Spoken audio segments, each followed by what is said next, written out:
ইবলিসকে ধোঁকা দিল কে? কার প্ররোচনায় সে আল্লাহর আদেশ অমান্য করেছে? আসসালামু আলাইকুম ওয়া রাহমাতুল্লাহ। প্রিয় দর্শক, আমরা সবাই জানি আদম আলাইহিস সালামকে সেজদা করার নির্দেশ অমান্য করেছিল ইবলিস, এবং আল্লাহ তাআলার এই নির্দেশ অমান্য করার কারণে ইবলিস অভিশপ্ত শয়তানে পরিণত হয়েছে মানুষের প্রকাশ্য শত্রুতে, এবং প্রতি পদে পদে সে এখন মানুষকে ধোঁকা দেয়। কিন্তু প্রশ্ন হলো, তার আগে তো শয়তান বলতে কেউ ছিল না, তাহলে তাকে কে ধোঁকা দিয়েছিল? কার ধোঁকায় পড়ে সে আল্লাহর আদেশ অমান্য করে এবং চিরদিনের জন্য বিতাড়িত হয়েছে? আজ আমরা নির্ভরযোগ্য বর্ণনার আলোকে এই প্রশ্নের উত্তর জানার চেষ্টা করব ইনশাআল্লাহ। ইবলিসের আসমানে অবস্থান। সুপ্রিয় দর্শক, ইবলিস মূলত জিন বা জিন জাতির সদস্য, যে জাতিকে মানুষের পূর্বে সৃষ্টি করা হয়েছে এবং মানুষের পূর্বে পৃথিবীতে আবাদ করা হয়েছে, মুক্তভাবে পৃথিবীতে চলাফেরা ও বসবাসের সুযোগ করে দেওয়া হয়েছে। সেই জাতির এক বিশেষ সদস্য হল ইবলিস, যে কিনা আগুনের সৃষ্টি। আগুন হতে সৃষ্টি হওয়ার কারণে জন্মগতভাবে তার মধ্যে ছিল আগুনের স্বভাব ও প্রকৃতি, অর্থাৎ অহংকার করার স্বভাবজাত অভ্যাস। এর সাথে ছিল দুরন্ত মেধাবী ও স্মৃতিশক্তি। এই ইবলিস এক পর্যায়ে আসমানে গমন করে। আসমানে গিয়ে স্বীয় প্রতিভা বলে অনায়াসে ও স্বল্প সময়ে আল্লাহর ইবাদতের নিয়ম কানুন রপ্ত করে। দীর্ঘ 1000 বছর প্রথম আসমানে আল্লাহর ইবাদত করার কারণে সে খাশে বা বিনম্র ইবাদতকারী উপাধি লাভ করে। এরপর দ্বিতীয় আসমানে পৌঁছে যায়। দ্বিতীয় আসমানে পূর্বাপেক্ষা আরো বেশি ইবাদতে মশগুল হয়। তাই এই আসমানে ফেরেশতারা তার নামকরণ করল আবেদ বা প্রকৃত ইবাদতকারী। এরপর সে তৃতীয় আসমানে উন্নীত হওয়ার সুযোগ পায়। এখানে আরো বেশি পরিমাণে পরম একাগ্রতা ও মনোযোগের সাথে আল্লাহর ইবাদত করার কারণে ফেরেশতারা মুগ্ধ হয়ে তার নাম রাখল অলি বা প্রকৃত বন্ধু। ফলে সে চতুর্থ আসমানে যাবার অনুমতি লাভ করে। এখানেও অত্যন্ত একাগ্রতার সাথে দীর্ঘ 1000 বছর আল্লাহর ইবাদতে মশগুল রইল। এবার ফেরেশতারা খুশি হয়ে তার নাম রাখে সালেহ বা প্রকৃত সৎ। এইভাবে সে অবশিষ্ট আসমানে উন্নীত হয়। প্রত্যেক আসমানে 1000 বছর করে ইবাদত করল। এক পর্যায়ে সকলের সন্তুষ্টির ফলে সে সপ্তম আসমানে উপনীত হয়। সর্ববিষয়ে সে এত বেশি জ্ঞান অর্জন করল এবং এত পরিমাণে ইবাদত করল যে 7 আসমান ও জমিনের এমন একটি স্থানও বাকি থাকলো না যেখানে ইবলিসের সিজদা পড়েনি। মানুষ সৃষ্টির সূচনা। জ্ঞান ও ইবাদতে যখন আগুন হতে সৃষ্ট জিন জাতির সর্দারের এই অবস্থান, তখন আল্লাহ রাব্বুল আলামিন মাটি হতে আদম বা মানুষ সৃষ্টির ইচ্ছা করেন। আদম আলাইহিস সালামকে সৃষ্টির জন্য আল্লাহ তাআলা সকল প্রকার মাটির নির্যাস সমৃদ্ধ সর্বোত্তম মাটি এঁটেল মাটি সংগ্রহ করেন। প্রথমে সেই কাদা মাটি দ্বারা আল্লাহ তাআলা আদম আলাইহিস সালামের অবয়ব নির্মাণ করেন। দ্বিতীয় পর্যায়ে আকার আকৃতি গঠন এবং শক্তির আনুপাতিক হার নির্ধারণ ও সামঞ্জস্য বজায় রেখে বাহ্যিক ও আভ্যন্তরীণ অঙ্গ প্রত্যঙ্গ গড়ে তোলেন। তৃতীয় পর্যায়ে আদম আলাইহিস সালামের নিথর দেহে রূহ ফুঁকে দিলেন। যখনই আল্লাহ তাআলা রূহ ফুঁকে দিলেন, তখন নিতান্ত সাধারণ এই মাটির দেহ জীবন্ত হয়ে উঠল।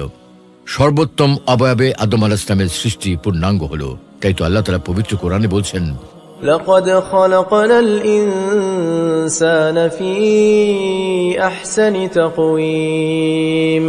নিশ্চয়ই আমি মানুষকে সবচেয়ে উত্তম ও সুন্দরতম আকৃতিতে সৃষ্টি করেছি। মানুষের জ্ঞান অর্জন। আদম আলাইহিস সালামকে পরিপূর্ণরূপে সৃষ্টি করার পর আল্লাহ তাআলা তাকে প্রয়োজনীয় সকল বিষয়ের জ্ঞান দান করেন। তাকে আল্লাহ রাব্বুল আলামিন এমন বিষয়ে জ্ঞান দান করেন যেসব বিষয়ে ফেরেশতাদের কোনো ধারণাই ছিল না। এভাবে মাটির মানুষ তথা আদম আলাইহিস সালাম সরাসরি আল্লাহর তত্ত্বাবধানে জ্ঞান অর্জন করেন। প্রখ্যাত মুফাসসির ইবনে কাসির রাহমাতুল্লাহি আলাইহির মতে, আল্লাহ তাআলা আদম আলাইহিস সালামকে পৃথিবীর সূচনা থেকে কিয়ামত পর্যন্ত ছোট বড় সকল সৃষ্ট বস্তুর নাম ও তা ব্যবহারের জ্ঞান শিক্ষা দিয়েছেন, যেন মানুষ সকল সৃষ্ট বস্তুকে নিজেদের অনুগত করতে পারে এবং তা থেকে উপকার অর্জন করতে পারে। যদিও আল্লাহর অসীম জ্ঞানের তুলনায় মানব জাতির সম্মিলিত জ্ঞান মহাসাগরের অথই জলরাশির বুকে এক ফোঁটা পানির সমতুল্য মাত্র, তবু বলা যায় আদম আলাইহিস সালামকে দেওয়া সেই যোগ্যতা ও জ্ঞান যুগে যুগে তার জ্ঞানী ও বিজ্ঞানী সন্তানদের মাধ্যমে প্রকাশিত হচ্ছে, আবিষ্কৃত হচ্ছে, এবং এইসব আবিষ্কারের মাধ্যমে মানুষ উপকৃত হচ্ছে। ফেরেশতাদের উপর শ্রেষ্ঠত্ব লাভ। আদম আলাইহিস সালাম যেহেতু সরাসরি আল্লাহর তত্ত্বাবধানে শিক্ষা লাভ করেছেন, তাই তার জ্ঞান ও প্রজ্ঞা ছিল অনন্য। ফলে আদম আলাইহিস সালাম সাধারণ মাটি তৈরি হয়েও নূরের তৈরি ফেরেশতা এবং আগুনের তৈরি জিনদের চেয়ে উচ্চ মর্যাদা লাভ করেন। অর্থাৎ আল্লাহ চেয়েছিলেন জিন ও ফেরেশতা উভয় সম্প্রদায়ের উপর আদম আলাইহিস সালাম তথা মানুষের শ্রেষ্ঠত্ব প্রমাণিত হোক। বাস্তব সেটাই হয়েছে।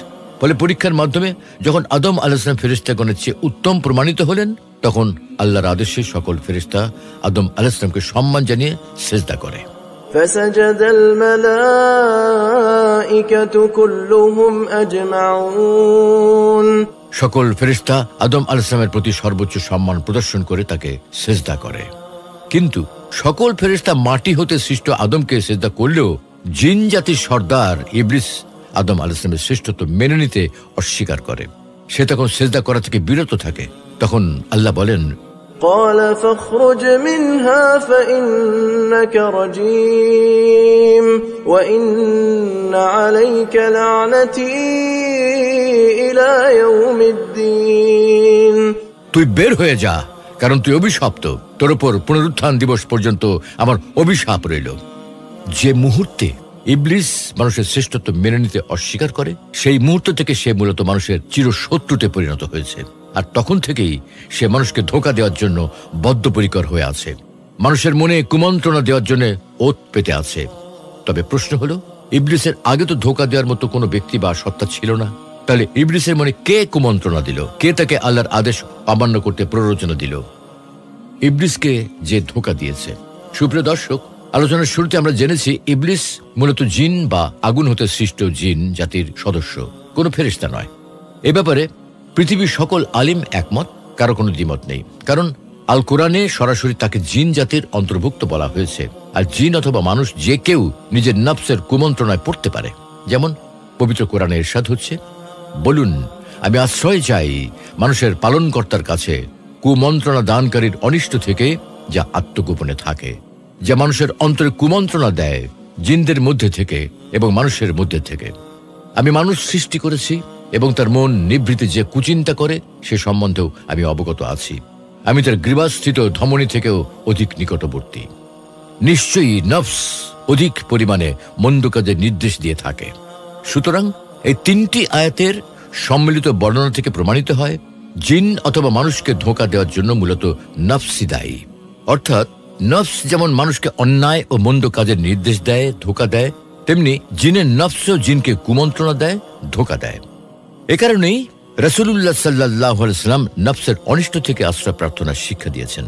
যেমন রাসূলুল্লাহ সাল্লাল্লাহু আলাইহি সাল্লাম বলেন, হে আল্লাহ, আমি আপনার আশ্রয় চাই আমার নফসের অনিষ্ট থেকে। নফসের ধোঁকার ভিত্তি হলো চিন্তা ভাবনা ও যুক্তি, আর শয়তান তার নিজস্ব যুক্তি ভিত্তিক ধোঁকায় পড়ে আদমকে সিজদা করা থেকে বিরত থেকেছিল। এ বিষয়ে পবিত্র কোরআনে ইরশাদ হচ্ছে, قال ما منعك ألا تسجد إذ أمرتك قال أنا خير منه خلقتني من نار وخلقته من طين কিসে তোকে সিজদা করতে বাধা দিয়েছে যখন আমি তোকে নির্দেশ দিয়েছি? ইবলিস বলল, আমি তার চেয়ে উত্তম। আপনি আমাকে আগুন হতে সৃষ্টি করেছেন আর আদমকে কাদামাটি হতে সৃষ্টি করেছেন।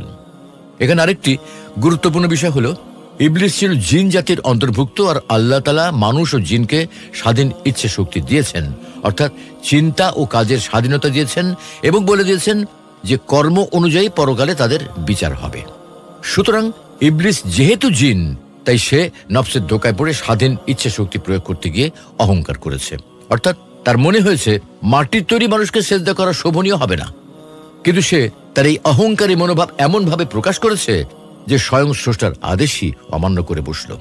মোট কথা, ইবলিসকে ধোঁকা দেওয়ার জন্য পূর্ব থেকে কোনো শয়তানের অস্তিত্ব থাকার প্রয়োজন ছিল না, বরং তার মধ্যেকার নফসই তাকে ধোঁকা দেওয়ার জন্য যথেষ্টই ছিল।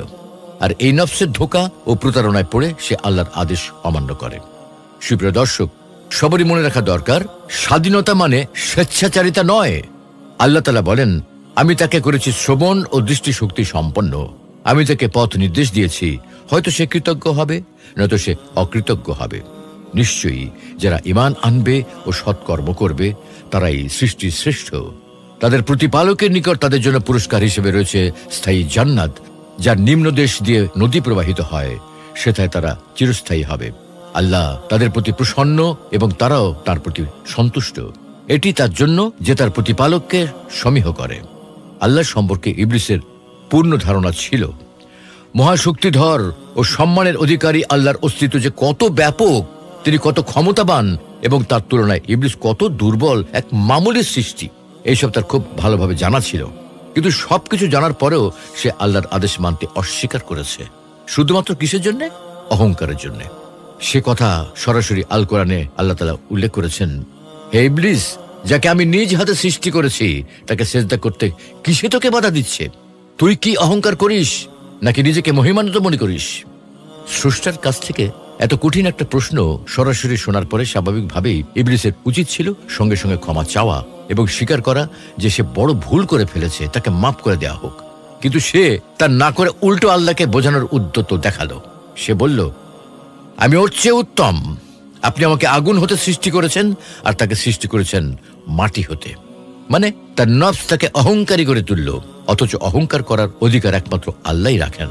ফলে সেদিন ইবলিস শুধু আল্লাহর সঙ্গে যুক্তি তর্কই করেই শেষ করেনি, তার মধ্যে কখনোই কোনো ধরনের অনুশোচনাও ছিল না। এমনকি পৃথিবীতে নির্বাসিত হওয়ার পর এই বলে সে প্রতিজ্ঞা করল যে মানব জাতির কারণে আজ তার এই অবস্থা, সেই মানব জাতিকে কিয়ামত পর্যন্ত সে বিভ্রান্ত করে যাবে।